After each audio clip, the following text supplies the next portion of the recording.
Isn't it amazing how sometimes just a single word in a show can like pull you down a rabbit hole? Oh, definitely. I was watching Chicago Typewriter, this K-drama, and this word kept coming up, Chinilpa. It just sounded important, like there was a whole story behind it, and I wasn't wrong. Not at all. Those little sparks of curiosity often lead to the biggest insights. Mm-hmm. Chinelpa is absolutely fundamental to understanding Korea's history with Japan. It's a heavy term. Right. So for anyone listening who, maybe like me, heard it and thought, what's that really about? We're going to tackle that today. Yeah. Think of this as getting you up to speed quickly but properly. We want to understand what Chinolpa means, its history, and crucially, why it still matters. And we've got some interesting sources lined up. We do. Yeah. Some Reddit chats sparked by the drama, which is cool. News pieces from the Telegraph, the Korea Herald. They cover the legal fight still going on. Right, the property stuff. Yeah. Then there's a scholarly article, Korean Journal of International Studies, looking at South Korea's image management in the U.S. back in the 70s. Which connects in fascinating ways. Totally. Plus, bits from Monthly Review on the division, Wilson Center on Uprisings, and, Wikipedia and Korean news for background. Yeah. Should be quite the deep dive. Let's jump in. So, defining Chinilpa, those Reddit discussions you mentioned, they actually nail the core meaning pretty well. Okay. The term really took hold after Korea got its independence. It was used for Koreans who were seen as, well, national traitors. Traitors because they worked with the Japanese colonial government. Exactly. Collaborating, actively working against the Korean independence movement. It signifies a really deep betrayal for many. So it wasn't just about, surviving under occupation. It was active opposition.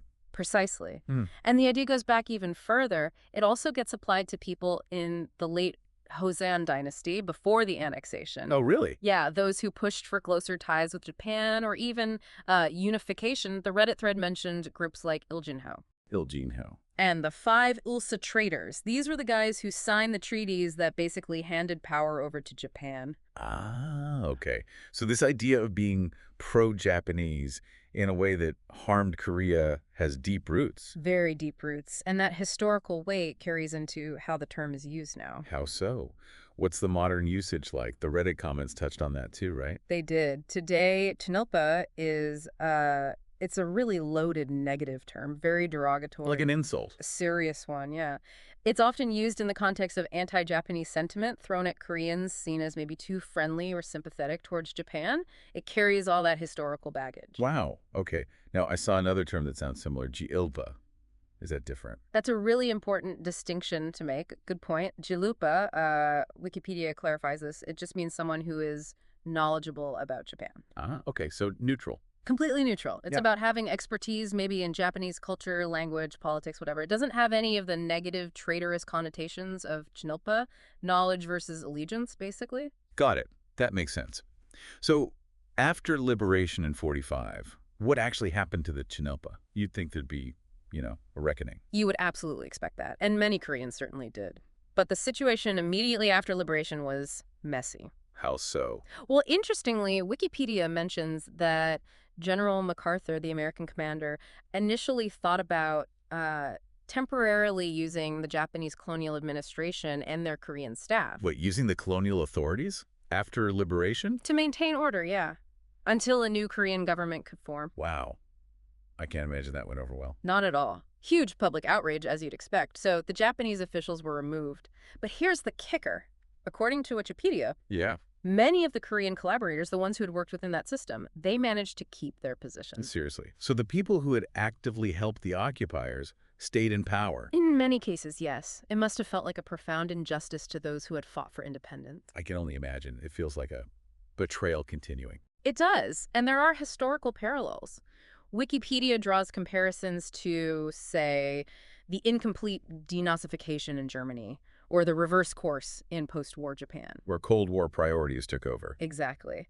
In Korea, the U.S. military government, which is running South Korea initially, started seeing things through that Cold War lens very quickly. Okay. They viewed some of these right-wing collaborators who were staunchly anti-communist as potentially useful allies. Useful against the North And perceived communist threats in the South. Precisely. So the focus shifted from historical justice to immediate geopolitical strategy. And that gave cover to collaborators. It certainly complicated efforts to hold them accountable. And then you have the role of Syngman Rhee, the first president of South Korea. Right. What about him?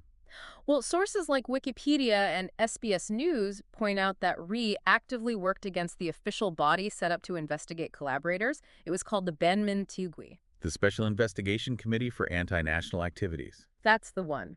He essentially sabotaged it, made sure it couldn't do its job effectively, and eventually it was just dissolved. Why would he do that? If these people were seen as traitors. Well, a couple of big reasons seem likely based on the sources. First, many of these collaborators had become very wealthy and powerful during the colonial years. And they kept that wealth and influence. Largely, yes. Under Rhee and even later governments, before South Korea really democratized, they formed part of the elite. Okay, so they had power. And second, Rhee needed them. He saw these experienced anti-communist figures, even if they had collaborated, as essential for building the new state's military and administration, especially to fight against North Korea and suppress leftist movements in the South. So it was a pragmatic choice for him. Security over justice. It certainly looks that way, a very controversial pragmatism, obviously. It meant that a full reckoning with the past was postponed, maybe even prevented. And this wasn't just Rhee, right? Didn't later leaders also have ties? That's another layer.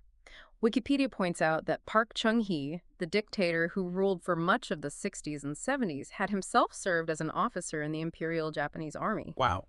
Okay. So you had the situation during the Cold War years where the whole topic of collaboration was incredibly sensitive, almost taboo. Because so many people in charge had some connection to it. Exactly.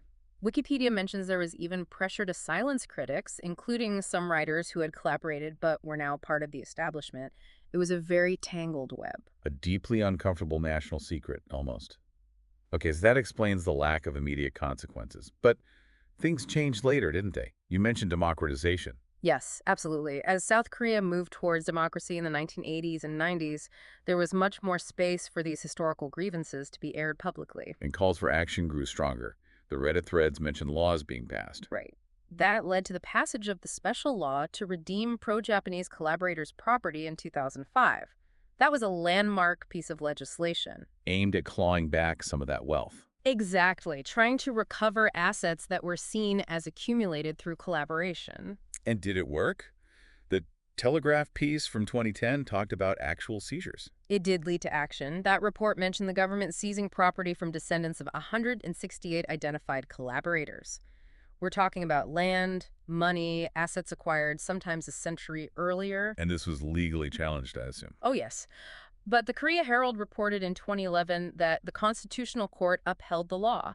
They basically said it was constitutional and necessary to deal with the legacies of colonialism.